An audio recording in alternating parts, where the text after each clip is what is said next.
Hey everyone, this is my first crochet and horse talk video. This one is about Secretariat. This is my about 6th attempt at trying this today, as I tried first on my laptop, but it kept cutting it off at a 5-minute limit, so I had multiple videos that I had to re-upload, and it was kind of getting confusing and a little frustrating because it kept cutting me off mid-sentence as I was talking about the horse.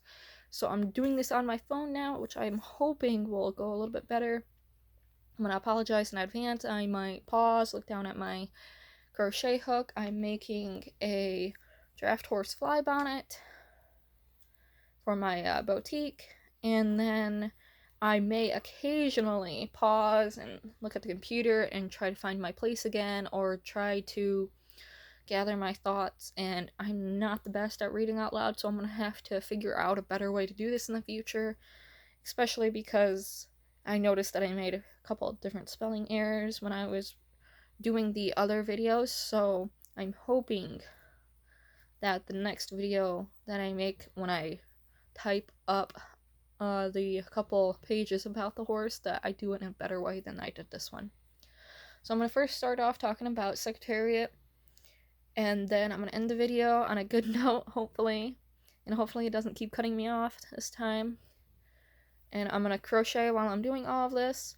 And I first got this idea because I love talking about horses and I love crocheting, so I thought this would be a good combination of both. So here's to hoping this is a success and I will be able to continue doing this. I have more than a few dozen horse names lined up to do some research on them. And if you guys wanted me to do a second part to these videos, let me know. This might be a little boring to watch, but it might be a good video to just listen to if you are doing an activity or in a car ride or anything like that. Just something to keep in mind, as I'm literally just going to crochet and be looking at my computer screen and talking about the horse the majority of the time. Okay, so Secretariat was born on March 30th, 1970 in Caroline County at Meadow Farms. Secretariat's barn name is Big Red, which I'll be referring to him mostly as Big Red throughout this video, and if I make another one on him, I'll refer to him as Big Red too. He was sired by a bold ruler, and his dam was something royal. In 1973, he became the first Triple Crown winner in 25 years. His most notable accomplishments during his career was that he won the Belmont Stakes by 31 lengths, won 5 Eclipse Awards, and had 2 Horse of the Year honors at the age of 2 and 3. Big Red was nominated to the National Museum of Racing and Hall of Fame in 1974.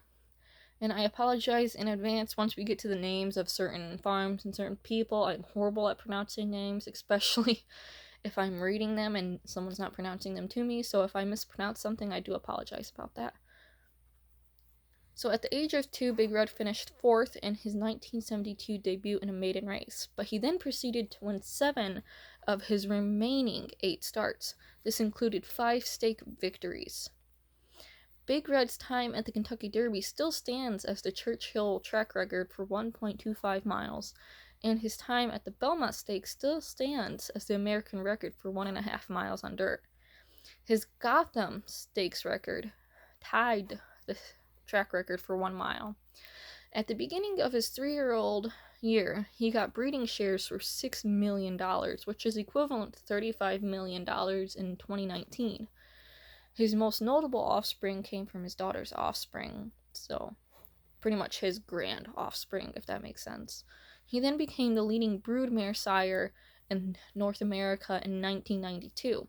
His daughters produced several notable sires, including, but not limited to, Stormcat, AP Indy, Gone West, The Here, and Chief's Crown. Through them, Big Red appears in the pedigree of many modern champions.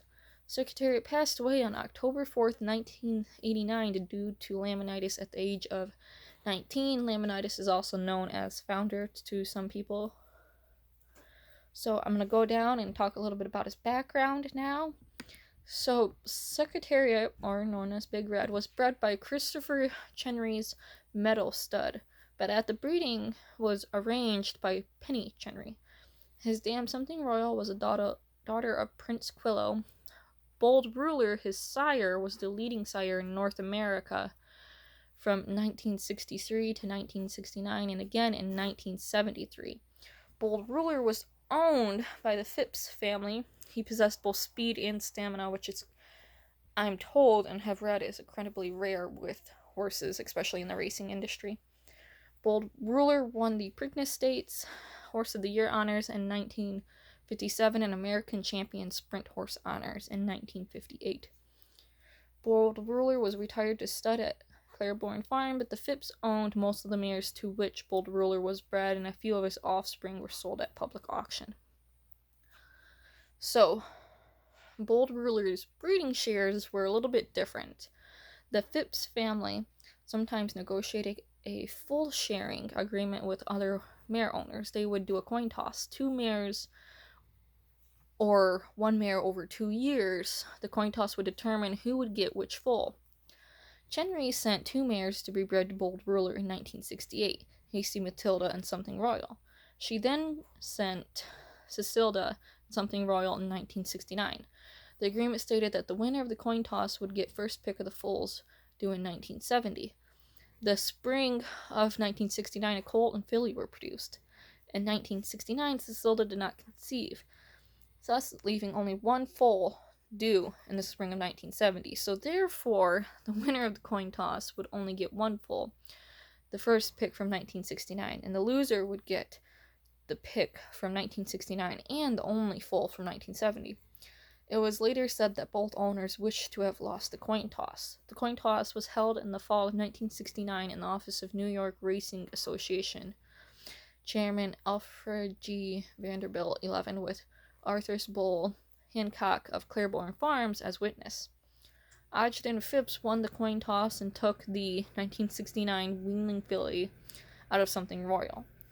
The filly was named the Bride and never won a race, though she did later become a stakes producer. Chenry received the Hasty Matilda colt in 1969 and the as yet unborn 1970 foal of Something Royal, which would turn out to be Big Red. Big Red's early years, on March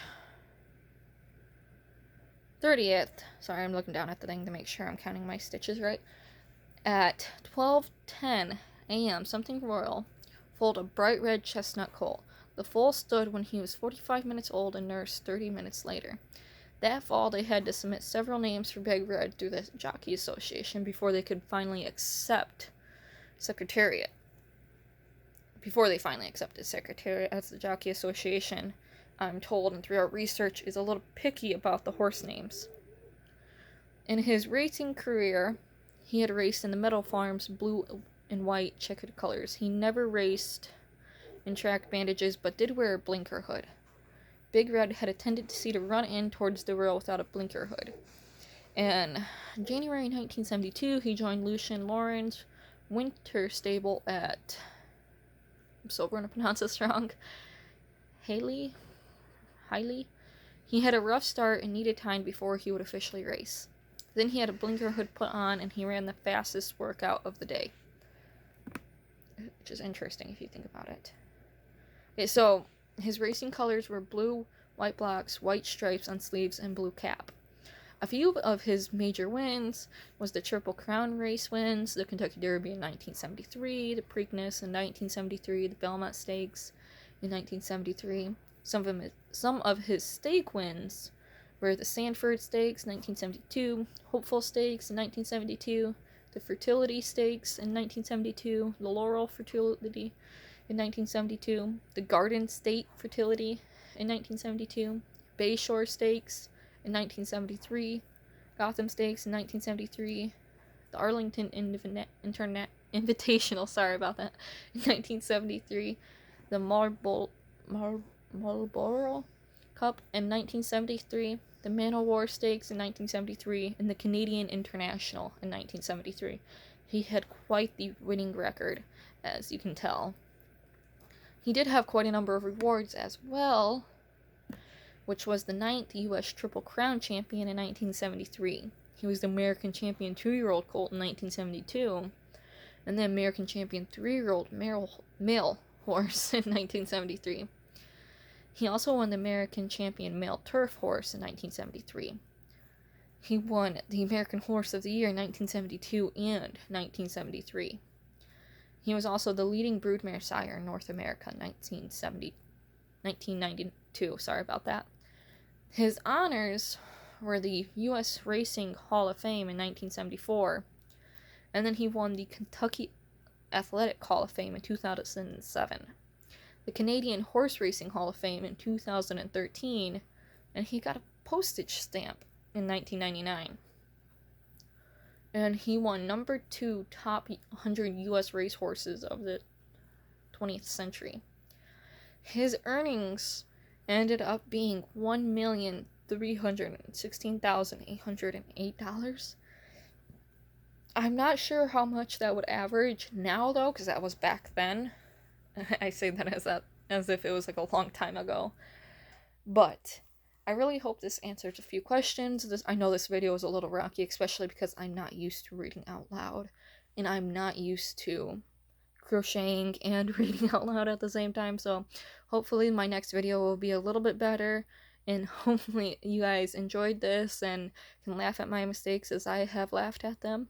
And I really hope that this can be a new and exciting part of the YouTube channel. And I know that some of the videos were kind of getting a little, not repetitive almost, but you guys were mostly seeing my pasture additions and what I was feeding them and different things like that. And I'm hoping to introduce some exercises and different things like that. Thank you for watching, and if you have any questions, let me know. If you would like to see a certain horse being talked about, let me know. If you would like a part 2 on Secretariat to go more in depth of his career or anything like that, let me know.